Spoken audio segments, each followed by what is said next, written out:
tatizo moja kuwa tunapoangalia mashujaa tunaangalia wale wa Afrika wa Tanganyika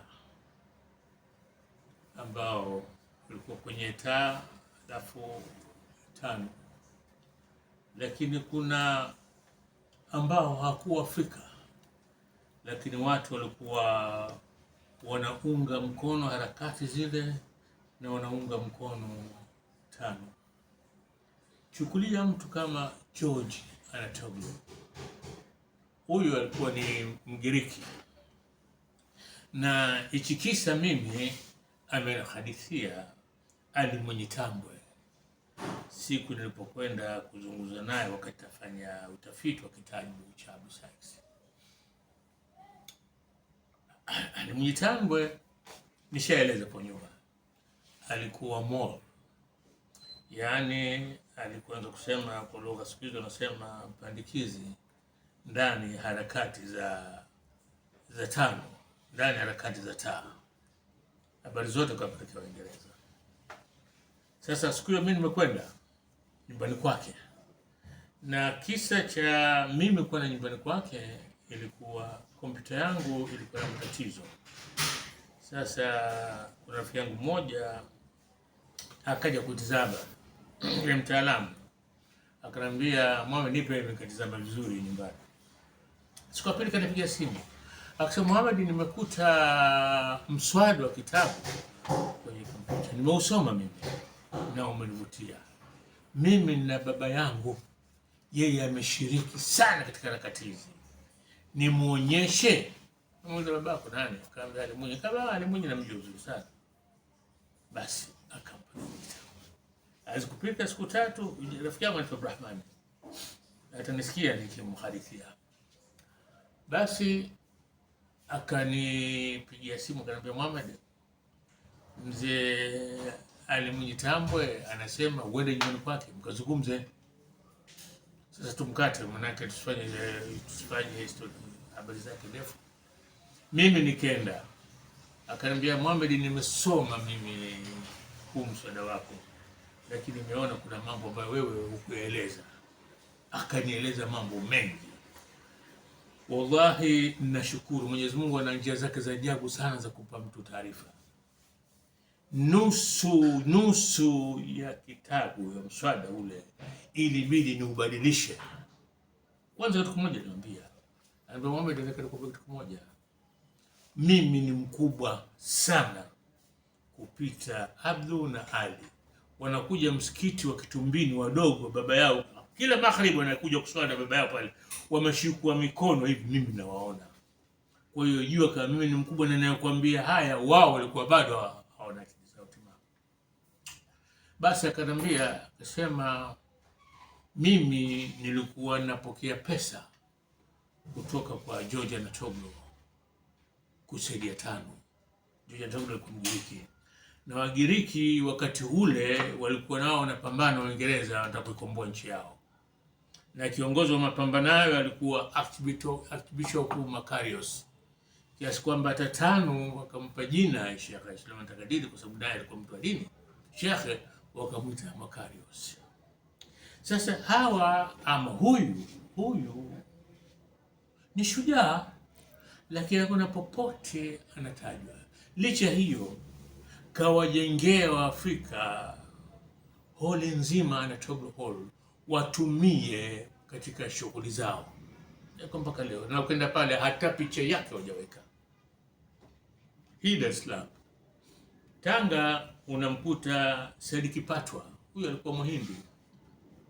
Said Kipatwa alikuwa mfanyabiashara tajiri, na alitoka Zanzibar akaja Tanga pale akafungua kiwanda cha soda, ndio alifanikiwa sana.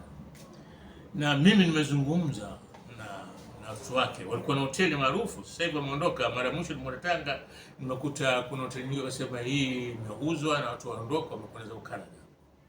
Mwanaye ananiambia, anasema, "Sisi baba yetu akiwa na mapenzi makubwa na Afrika, anasema sisi tukicheza mpira kwenye timu za Tanga na Afrika, wala mtu alikuwa akitutizama sisi wala hauone ule Uhindi, na hata kuzungumza nao watoto unasema Kiswahili kama unasema waseme Kiswahili cha Kihindi.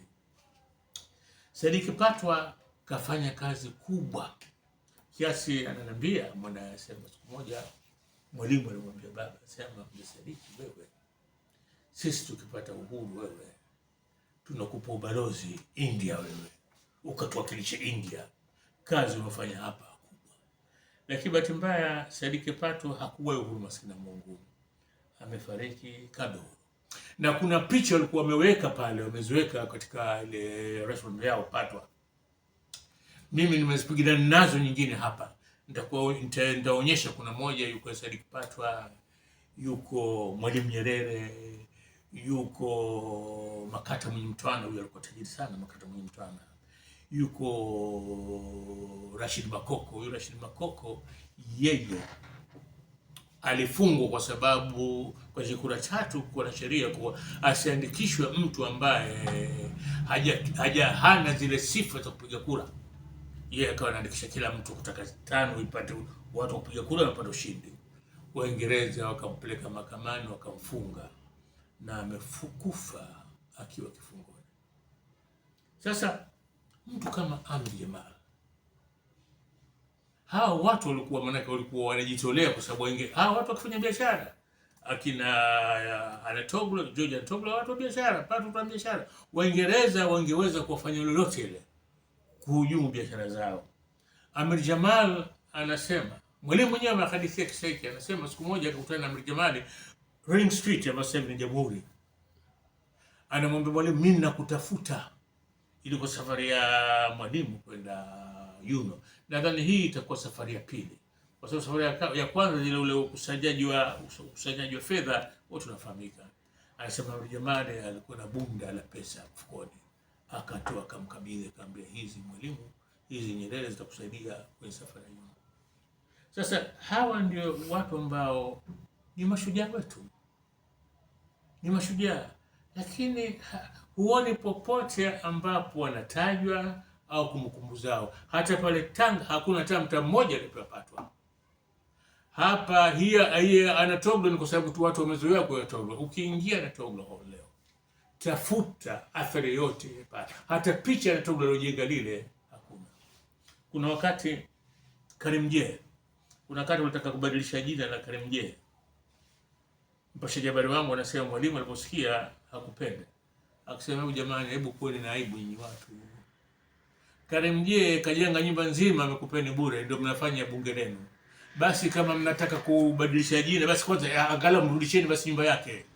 Hawa ndio watu, ni mashujaa vile vile. Kwa nini hatuwaenzi? Sasa ndio mambo ambayo yanasikitisha.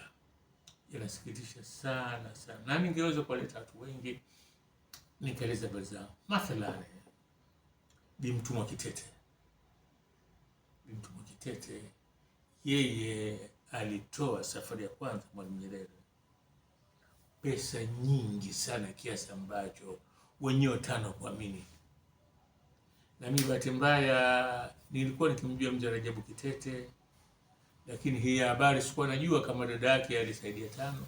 Nilikuwa nikimjua mwanae Rajabu Kitete.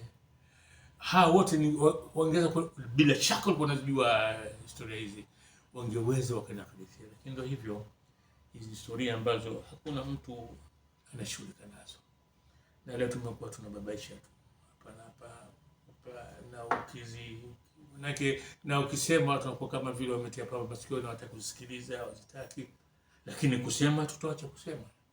Hawa ni mashujaa. Siku kama hii ya kumbukumbu mashujaa, hebu kwa siku zinazokuja wafikiriwe nao wafanye. Mtu kama mzee Said cha mwenyewe, siku moja natamalizia na kisa Said cha mwenyewe. Nimekwenda ofisi kwa bwana Alisa, akatoa gazeti la zamani. Akanimwambia, hebu tazama hii. Akaonyesha picha ya Said cha mwenyewe. Akasema, soma caption hapa. Pale kwenye caption hakuna jina lake, wanasema mzee mmoja. Acha Said cha mwenyewe mzee. Said cha mwenyewe mzee mmoja. Kazi walioifanyia tano. Said cha mwenyewe mzee mmoja. Kuna picha nyingine wako watatu pale. yuko Mshume Kiate, yuko nani Juma Mwenyekambi, yuko nani, yuko Maxim Bwana. Wazee watatu mwaka 62 imepigwa picha, na ilipigwa na ilikuwa kwenye Tenga Standard. Wanamshindikiza Mwalimu Nyerere kwenye kupiga kura ya mwaka 62 ambayo ya urais, ambayo Mwalimu aligombea na Zuberi Mtemvu. Ukisoma caption wanasema TANU elders. Hawana majina watu hawa, yani hawajui. Hivi ni vitu ambavyo kwa hakika wakati mwingine vinakera. Hawa ni watu wamefanya kazi kubwa sana, basi wataishiwa kuwa hata majina yao yafahamiki. Jambo la kusikitisha. Asalamu alaykum wa rahmatullahi wa barakatuh.